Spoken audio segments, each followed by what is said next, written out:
Hello students, आपको पता ही है कि हमारे एग्ज़ाम्स एयरफोर्स एक्स-5 के जो हैं वो पोस्टपोन हो चुके हैं ड्यू टू कोरोना वायरस। तो आप सभी लोगों को इनफ टाइम मिल चुका है, आप अच्छे से प्रिपेयर कर सकते हैं। इसके साथ साथ मैं बता दूं कि अगर आपने जिन लोगों के भी एग्ज़ाम्स हैं, अगर पढ़ाई को अभी छोड़ देते हैं किसी तरीके से, तो बहुत ज़्यादा प्रॉब्लम्स आ जाएगी आपको रिकवर करने में। तो आप बिल्कुल भी लगातार लगे रहिए और अच्छे से प्रैक्टिस करने का एक अच्छा तरीका है कि आप डेली की डेली एसटी ज़रूर देते रहिए। और मैंने भी पहले बताया हुआ है कि आप एसटी जो है वो परीक्षा ऐप से ले सकते हैं। हमारा ये कोड यूज कर सकते हैं मैथ्स पीटी, जो आपको दिख रहा होगा, जिसमें आपको 40% का डिस्काउंट मिलेगा और इसमें मॉक टेस्ट वगैरह भी फ्री होते रहते हैं, जिसकी जानकारी मैं लगातार आपको देता रहता हूँ। हेलो फ्रेंड्स, मेरा नाम है अंकित। जैसा कि आप लोग जानते हैं कि हम लोग यहाँ पे स्पेशल एयरफोर्स की सीरीज स्टार्ट कर चुके थे। मॉडल पेपर 35 आपके सामने आज लेकर आए हैं और मैं आपको बता दूं कि इससे पहले मैं आपको 34 पार्ट प्रोवाइड कर चुका हूँ। जो भी लोग नए जुड़े हुए हैं, यानी कि नए सब्सक्राइबर्स हैं हमारे, कभी भी हमारे वीडियोस अभी पहले नहीं देखे हैं, तो यहाँ पे आप एक आई बटन आपको नज़र आ रहा होगा। इस तरीके से आप उस आई बटन पर क्लिक करिए और हमारे जो ये लास्ट के 5 वीडियोज़ हैं जो कि मैंने स्पेशल एयरफोर्स सीरीज के तहत आपको प्रोवाइड किए हैं, आप जाकर उनको देख सकते हैं। ठीक है। और इससे पहले आपको मैंने जितने भी पार्ट्स आपको प्रोवाइड किए हैं जो पहले हमारे एयरफोर्स के एग्जाम्स में, उनके लिए तो हमारी प्लेलिस्ट पे जाकर हमारे वीडियोस को देख सकते हैं। मैंने सारी के सारे प्लेलिस्ट पूरी बनाई हुई है, चाहे वो वाई ग्रुप के लिए हो या एक्स ग्रुप के लिए। इसके साथ साथ मैं बता दूं कि आप हमें अनअकैडमी पर भी फॉलो कर सकते हैं। अनअकैडमी पर हमारे डेली लाइव क्लासेस चल रहे हैं, जिसमें दोपहर में हमारी 12 बजे जो क्लास चल रही है वो हमारी रागा की क्लासेस चल रही है, और रात को जो हमारी 8 बजे क्लास चल रही है, जिसमें हम लोग एक्स ग्रुप के मैथ्स के 25 क्वेश्चन डेली डिस्कस कर रहे हैं, जबकि रागा के यहाँ पे 30 क्वेश्चन डेली डिस्कस किए जा रहे हैं। और सबसे इंपॉर्टेंट चीज़ ये है कि ये फ्री ऑफ कॉस्ट है, कोई भी चार्ज नहीं है इसका। तो आप सभी लोग वहाँ पे जाकर ज्वाइन कर सकते हैं। ठीक है। बस आपको करना क्या है, ऐप से डाउनलोड कर लिए अनअकैडमी लर्निंग ऐप, और आप जाकर हमारे वीडियोज़ वहाँ पर लाइव देख सकते हैं, और अदर कोई भी चार्जेस आपसे नहीं लिए जा रहे हैं। तो चलिए आज की हम अपनी इस वीडियो को स्टार्ट करते हैं, इस मॉडल पेपर 35 को, और जो 10 क्वेश्चन इस वीडियो में लेकर आए उनको देखते हैं। तो आज की वीडियो का सबसे पहला क्वेश्चन आपके सामने लिखा गया है, what is the value of the integral. देखिए आपके सामने इंटीग्रेशन लिखा होगा और ये बड़ा अटपटा सा आपको लग रहा होगा, लेकिन एक्चुअल में ये क्वेश्चन अटपटा नहीं है बिल्कुल से। अगर गौर से आप देखिए तो ये जो e की पावर x स्क्वायर प्लस 1 आपको ये दिख रहा है, ये देखिए ये आपका यहाँ पे लिखा हुआ है और ये यहाँ पे लिखा है। अगर इसको मैं कॉमन लेके एक बार लिखना चाहें तो देखिए कुछ इस तरह की कंडीशन आपके सामने बनेगी। e की पावर अगर आप इसको अलग अलग डिवाइड भी कर दें तो ये देखिए इस तरीके से आ जाएगा x प्लस 1/x। ठीक है, ये कॉमन मिल जाएगा दोनों से, और यहाँ पे देखिए आपका क्या बचेगा, यहाँ 1 बचेगा, और जबकि यहाँ पे बचेगा आपको 1/x स्क्वायर। तो ये क्वेश्चन एक्चुअल में हमें गिवन है, लेकिन इसको मल्टीप्लाई करके अंदर आपको टिपिकल बना के आपको दिखाया गया है, जिससे कि आप इसको स्किप कर दें और इसको ना कर पाएं, लेकिन आपको ऐसा नहीं करना है। अब देखिए ये क्वेश्चन कितना आसान हो गया। अगर देखिए जो पावर में वैल्यू जो लिखी हुई है x प्लस 1/x, अगर आप इसको लेट करें तो इसका डिफरेंशिएट पूरा यहाँ पे लिखा गया है। x का डिफरेंशिएट आपका 1 होगा, जबकि 1/x का -1/x स्क्वायर। तो देखिए पूरा डिफरेंशिएट आपको यहाँ पे गिवन है। अब मैं आपको बता दूं, जब यहाँ पे इसका डिफरेंशिएट आपको क्वेश्चन में गिवन होता है इंटीग्रेशन में, तो आप इसको मान लीजिए केवल x दिया गया है ये, तो ये e की पावर x की तरह ही इंटीग्रेशन हो जाएगा। e की पावर x का नॉर्मली हमारा e की पावर x हो जाता है, लेकिन एक्चुअल में x की जगह यहाँ पर x तो था नहीं, कितना था, x प्लस 1/x। तो हम ये कह सकते हैं इसका आंसर e की पावर x प्लस 1/x मिलेगा, लेकिन ये आपको कहीं नहीं मिल रहा है। आप इसको एलसीएम ले लीजिए, तो एलसीएम जैसे ही आप लेंगे तो आपको मिल जाएगा e की power x square plus 1/x, और ये आपको ऑप्शन नंबर किसमें मिल रहा है, बी ऑप्शन में। सो आंसर ऑप्शन नंबर जो बी होगा वो आपका राइट आंसर बन जाएगा। क्लियर है सभी को? तो आंसर बी आपका राइट आंसर होगा। आगे बढ़ते हैं हम लोग अगले क्वेश्चन की तरफ, यानी कि आज के अपने सेकंड नंबर क्वेश्चन की तरफ। सेकंड क्वेश्चन देखिए हमारा लिखा हुआ है, हमारा ये सीरीज एपी से रिलेटेड क्वेश्चन है। लिखा हुआ है कि if the nth term of the arithmetic progression is 2n-1, then the what is the sum of n terms. इसका मतलब हिंदी में एक्सप्लेन कर देता हूँ। इसका मतलब है कि समांतर श्रेणी के n पदों का जो nवां पद जो समांतर श्रेणी का है वो आपका 2n-1 दिया गया है। तो आपको बताना है कि n पदों का योगफल क्या होगा। तो देखिए मैं आपको एक इंपॉर्टेंट चीज़ आपको बताने जा रहा हूँ, बहुत इंपॉर्टेंट बात है, शायद आपको ना पता हो, तो आप ध्यान दीजिएगा। Sn इज इक्वल टू आपका होता है सिग्मा Tn। कितना होता है, Sn is equal to sigma Tn, where sigma आपको पता होगा, सिग्मा n की वैल्यू आपने पढ़ी होगी, 1 + 2 + 3 डॉट डॉट डॉट n तक लिखते हैं। इसकी वैल्यू हमारी क्या हो जाती है, nn + 1/2, सभी ने पढ़ा होगा। ठीक है। ऐसी सिग्मा n स्क्वायर हमारा होता है, जिसका मतलब होता है 1 का स्क्वायर, 2 का स्क्वायर, 3 का square dot dot dot n का स्क्वायर। ये आपका क्या होता है 1/6 n+1, और इसके साथ साथ 2n+1, सभी को पता होगा। ऐसे सिग्मा n क्यूब होता है 1/2 n+1 का होल स्क्वायर। ठीक है। अब देखिए इसको सॉल्व कैसे करेंगे, तो हम जैसे ही इसमें सिग्मा लेंगे Tn, तो सिग्मा Tn में जैसे ही हम करेंगे तो यहाँ पे 2 तो कांस्टेंट बाहर हो जाएगा, यहाँ पे आ जाएगा सिग्मा n, और माइनस सिग्मा 1। अब देखिए सिग्मा n की जगह तो आपके रखेंगे, इसीलिए मैंने आपको यहाँ पे बताया हुआ है nl प्लस 1/2। तो देखिए 2 तो इंटू में पहले लिखा हुआ है और n प्लस 1/2 जैसे ही आप यहाँ पे पुट करेंगे इस तरीके से, और वो सिग्मा 1 लिखा है, इसका मतलब है 1 को आपको ऐड करना है। और कहाँ तक ऐड करना है? n बार। भाई सिंपल सी बात है, अगर 1 को आप 2 बार ऐड करिए तो 2 आएगा, 3 बार ऐड करिए 3 बार आएगा 3 आएगा, और n बार ऐड करेंगे तो आपको n मिलेगा। तो यहाँ पे मैं n लिखना पड़ेगा, ये 2 से 2 कैंसिल हो जाएगा।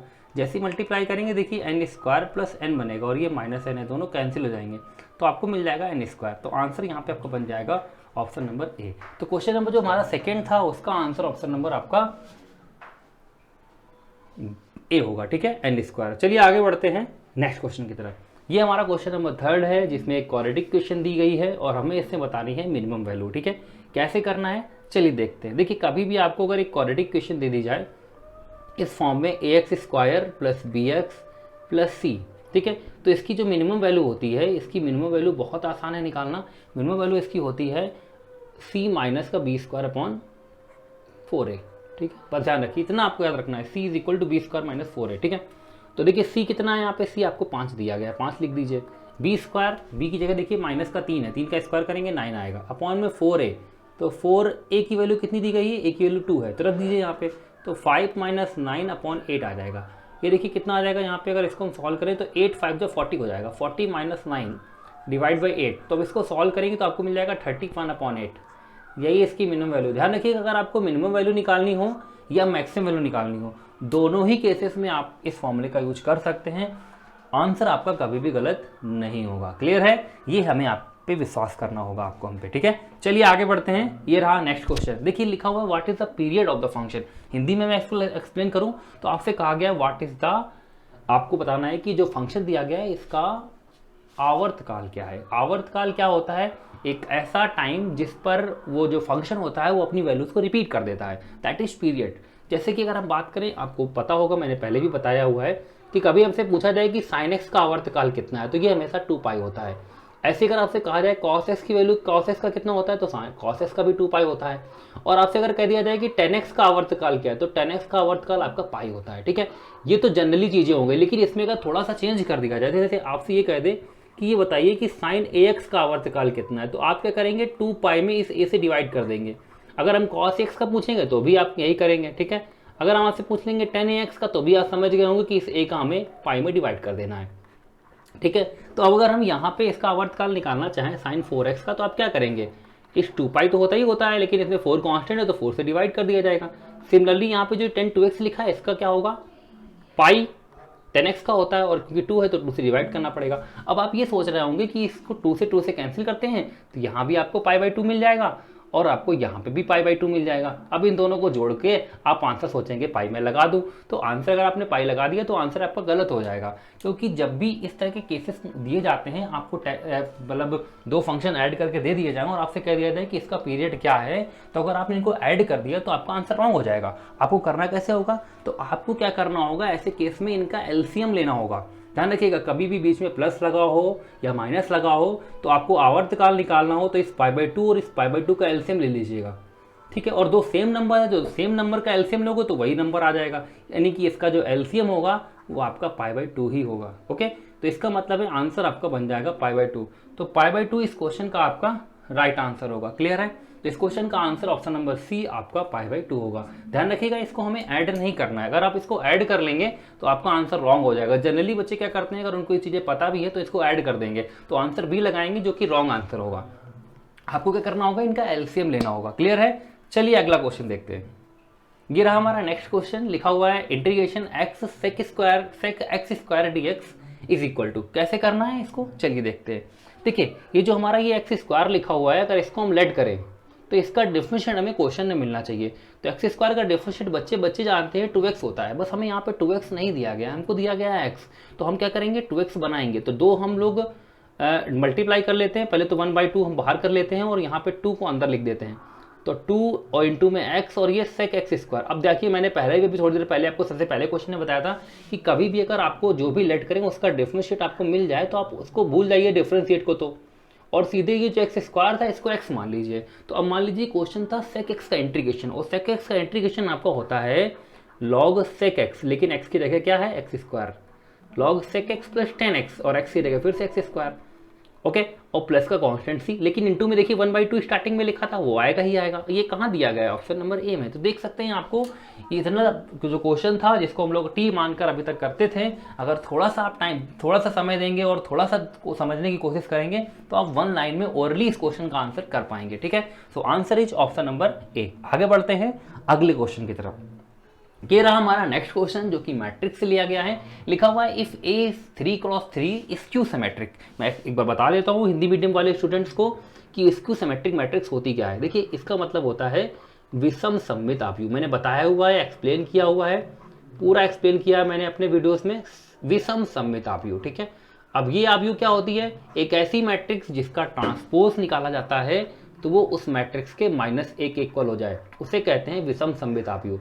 और इसमें कुछ इंपॉर्टेंट चीज़ें होती हैं। ये इस तरह से मैट्रिक्स होती है, देखिए मैं बता दूं आपको। देखिए मैं एग्जांपल भी दे रहा हूँ, यहाँ पे 0 होता है, यहाँ पे 1 लिख देता हूँ, यहाँ 2 लिख देता हूँ, यहाँ 3 लिख देता हूँ, यहाँ 0 लिख देता हूँ, यहाँ 0 लिख देता हूँ। ये -1 -2 और ये -3, ये जो मैट्रिक्स मैंने लिखी हुई है ये आपकी एक स्क्यू सिमेट्रिक मैट्रिक्स है। स्क्यू सिमेट्रिक मैट्रिक्स के डायगोनल सारे हमेशा 0 होते हैं, डायगोनल के एलिमेंट हमेशा 0 होंगे, ठीक है। इसका डिटरमिनेंट निकालेंगे तो आपका 0 आएगा व्हेन, जब ये एक ऑड ऑर्डर का होगा। ऑड ऑर्डर का मतलब समझ रहे हैं? 3x3 का हो, 1x1 का हो, 5x5 का हो, 7x7 का हो। इसमें एक बार ये क्वेश्चन भी पूछा गया है कि विषम सममित आव्यूह जब विषम ऑर्डर की होगी तो उसका सारणिक मान क्या होगा? तो उसका सारणिक मान 0 हो जाएगा। ये चीज ध्यान रखिएगा, ठीक है, हमेशा। अब देखिए इस क्वेश्चन में एक्चुअल में क्या पूछा गया है। इस क्वेश्चन में पूछा गया है कि इसका ट्रेस क्या है। तो आपको पता होना चाहिए ट्रेस क्या होता है मैट्रिक्स का। तो देखिए मैं आपको बता दूं कि ट्रेस अगर आपसे पूछा जाता है, जैसे आपसे मैं जनरली मैट्रिक्स दे दूं A B C D E F G H और I, आपसे कह देता है कि इसका ट्रेस क्या है, इसको मैंने A नाम दे दिया, ठीक है। Trace of A is equal to, क्या करेंगे आप? A plus E plus I। आपको करना क्या है? आप देखिए जो ये मेन डायगोनल में एलिमेंट दिख रहे हैं, बस इनको आप जोड़ लीजिए, यही आपका ट्रेस होगा, ओके। तो यहाँ पे अगर हम, क्योंकि ये एक स्क्यू सिमेट्रिक मैट्रिक्स है और स्क्यू सिमेट्रिक मैट्रिक्स के जो डायगोनल के एलिमेंट्स होते हैं वो सारे आपके 0 होते हैं, जिसकी वजह से अगर हम देखें तो इसके सारे एलिमेंट 0 0 हैं। तो इनका अगर आप सम निकालेंगे तो वो तो 0 आ जाएगा, और 0 तो ऑप्शन में नहीं दिया गया, तो आप क्या लगाएंगे? None of these. नहीं, नन ऑफ दीज हम तब लगाते हैं जब ये डिटरमिनेंट ए न दिया होता, क्योंकि ये 3x3 की है तो इसका डिटरमिनेंट ए भी तो 0 होगा। सो हम लोग को आंसर यहाँ पे बी टिक करना पड़ेगा।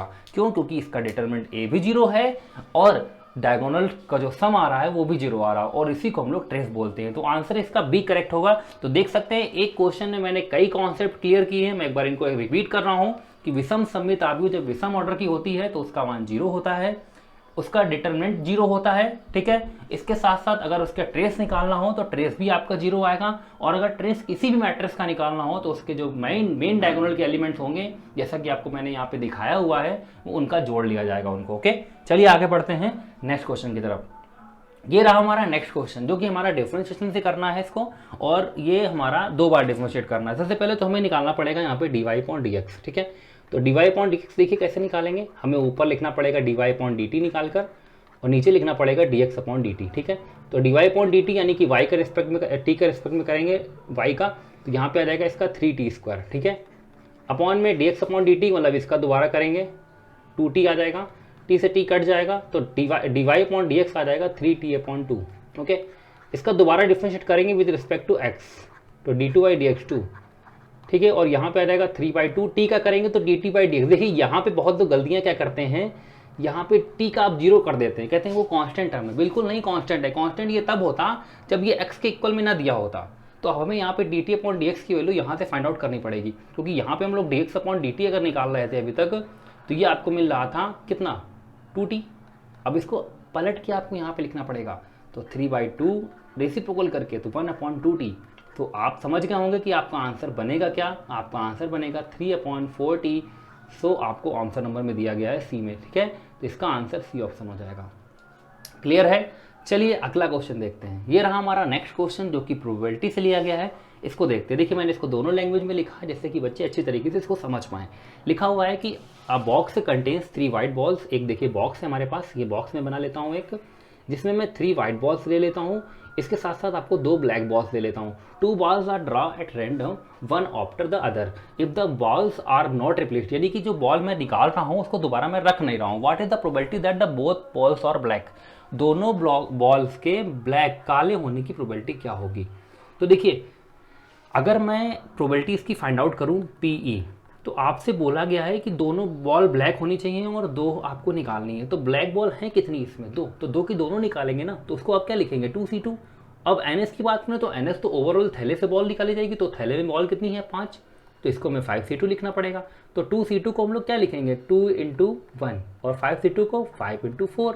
सॉल्व कर लीजिए तो आपको क्या मिल जाएगा, आपको मिल जाएगा 1/10। सो आंसर इज, समझ चुके हैं आप, सी ऑप्शन होगा। ओके, आसान क्वेश्चन है लेकिन पता होना बहुत ज़रूरी है कि ऐसे क्वेश्चंस को कैसे सॉल्व करना है, क्योंकि ऐसे क्वेश्चन आपको लगते हैं कि बहुत टफ हैं और आप इनको स्किप कर देते हैं, वहीं आपका सिलेक्शन रुक जाता है। तो बस मैं ये नहीं चाहता हूँ कि आपका सिलेक्शन रुके, आपको अपना सिलेक्शन श्योर करना है। ठीक है, ये रहा हमारा नेक्स्ट क्वेश्चन, जो कि हमारा इंक्रीजिंग और डिक्रीजिंग फंक्शन से है, जिसको हम लोग कह सकते हैं एप्लीकेशन ऑफ डेरिवेटिव से है। तो कैसे करेंगे, इसमें देखिए इसको कई तरीके होते हैं। एक तो हम लोग डिफरेंशिएट करके पता करते हैं कि फंक्शन इंक्रीज कब है डिक्रीज कब है, या आप क्या कर सकते हैं इस ऑप्शन से भी रख सकते हैं। आप देखिए अगर मैं यहाँ पे 0 रखूँ, देखिए पहले ऑप्शन पे चलते हैं, अगर मैं 0 रखता हूँ यहाँ पे, तो देखिए यहाँ पे 6 के साथ 0 रखने पर आपको यहाँ पे वैल्यू 0 मिल रही है। फिर आप 3 रख रहे हैं, तो 3 रखने पर देखिए 18 - 9 आ रहा है, यानी कि 0 से वैल्यू बढ़ रही है 9 की तरफ। तो ये एक इंक्रीजिंग फंक्शन है। ठीक है, तो आंसर हमारे हिसाब से ये होना चाहिए, लेकिन मैं आगे आपको करके दिखा देता हूँ। जैसे यहाँ पे रखेंगे देखिए 18 हो जाएगा जब मैं 3 रख रहा हूँ। ठीक है, 18 हो गया और 18 - 9, 18 - 9 कितना होगा आपका 9। ठीक है, अब यहाँ पे जब आप 6 रखेंगे तो 6 रखने पे देखिए ये 0 हो गया, तो 9 से 0 हो रहा, तो ये तो डिक्रीजिंग हो गया, आपको इंक्रीजिंग बताना है, तो ये गलत हो गया। यहाँ पे 6 रखेंगे तो देखिए फिर आपको 0 मिलेगा, और 9 रखने पर आप देखेंगे कि आपको वैल्यू माइनस में मिल जाएगी, तो ये तो 0 से कम हो रहा है ना, तो डिक्रीज हो रहा है, जबकि आपको बताना था इंक्रीजिंग फंक्शन, तो इंक्रीजिंग तो केवल ए में ही मिल रहा है ना। तो आंसर आपका क्या बन जाएगा, ऑप्शन नंबर ए। क्लियर है। हाँ, अगर ये ए में भी ना होता, बी में भी ना होता और सी में भी ना होता, तो हमारे पास ऑप्शन था डी ऑप्शन टिक करने के लिए, नन ऑफ दीज। ओके, लेकिन फिलहाल आंसर ए करेक्ट होगा आपका। ओके, चलिए अगला क्वेश्चन देखते हैं। ये रहा हमारा नेक्स्ट क्वेश्चन, लिखा हुआ है, ये भी मैट्रिक्स से रिलेटेड है। कह रहा आव्यूह ए सममित और साथ ही प्रतिसम्मित है। अब प्रतिसम्मित क्या है, देखिए जो विषम सम्मित मैंने कहा है ना, उसी को प्रतिसम्मित बोलते हैं। विषम सम्मित मैंने अभी बताया था आपको कि एक ऐसी मैट्रिक्स होती है जिसका अगर हम लोग ट्रांसपोज निकालते हैं, परिवर्त आव्यूह निकालते हैं, तो वो -1 के इक्वल आता है। जबकि ये जो आपकी स्टार्टिंग में मैंने देखिए लिखी है सम्मित, इसका मतलब होता है अगर मैं ट्रांसपोज निकालूं और उसी के मैट्रिक्स के इक्वल आ जाए, तो इसको हम लोग बोलते हैं सम्मित। अब ये देखिए अगर एक मैट्रिक्स सम्मित भी है और विषम सम्मित भी है, तो दोनों का ट्रांसपोज से इक्वल होगा। अगर तो ये तब होगा तो वो -a और a के इक्वल हो जाएगा, क्योंकि इसके अकॉर्डिंग देखें ये पहली इक्वेशन हो गई, ये सेकंड। तो अगर ये दोनों ही चीज़ें हैं तो a की पावर t = a की पावर t करेंगे तो a = -a मिल जाएगा, तो आपको मिल जाएगा 2a = 0। तो आप ये कह सकते हैं कि a 0 होगा, यानी कि जो मैट्रिक्स होगी वो एक ऐसी मैट्रिक्स होगी जिसमें एलिमेंट्स जो होंगे वो 0 0 होंगे। इसका मतलब है वो कैसी मैट्रिक्स होगी, वो एक नल मैट्रिक्स होगी। ठीक है, तो आंसर इसका बन जाएगा option number b, null matrix. ठीक है, डायगोनल मैट्रिक्स आप जानते हैं जिसमें केवल डायगोनल्स में एलिमेंट्स होते हैं। यूनिट मैट्रिक्स यानी कि एक ऐसी मैट्रिक्स जिसके डायगोनल में 1 1 लिखा हो। ट्रायंगुलर मैट्रिक्स 2 होती हैं, एक अपर ट्रायंगुलर मैट्रिक्स, एक लोअर ट्रायंगुलर मैट्रिक्स। ठीक है, फिलहाल इसका जो आंसर बनेगा वो ऑप्शन नंबर बी बनेगा। ठीक है, तो ये हमारा अंतिम क्वेश्चन था आज का। ये वीडियो कैसा लगा आप हमें ज़रूर बताइएगा, क्योंकि आपके कमेंट्स मेरे लिए बहुत इंपॉर्टेंट हैं, क्योंकि जब तक ये आपके कमेंट्स हमको नहीं मिलते हैं तब तक मेरे को नहीं लगता है कि आपको वीडियो पसंद आया। तो आपका काम जो है वो आपको कमेंट्स को हमें हमारे तक पहुँचाना है, और इसके साथ साथ इस वीडियो को उन लोगों तक पहुँचाना है जिनकी वास्तव में इस वीडियो की नीड है। ओके, तो आज की इस वीडियो को यहीं पे एंड करेंगे, बाकी मिलते हैं हम लोग नेक्स्ट वीडियो में। आपका दिन शुभ हो, धन्यवाद।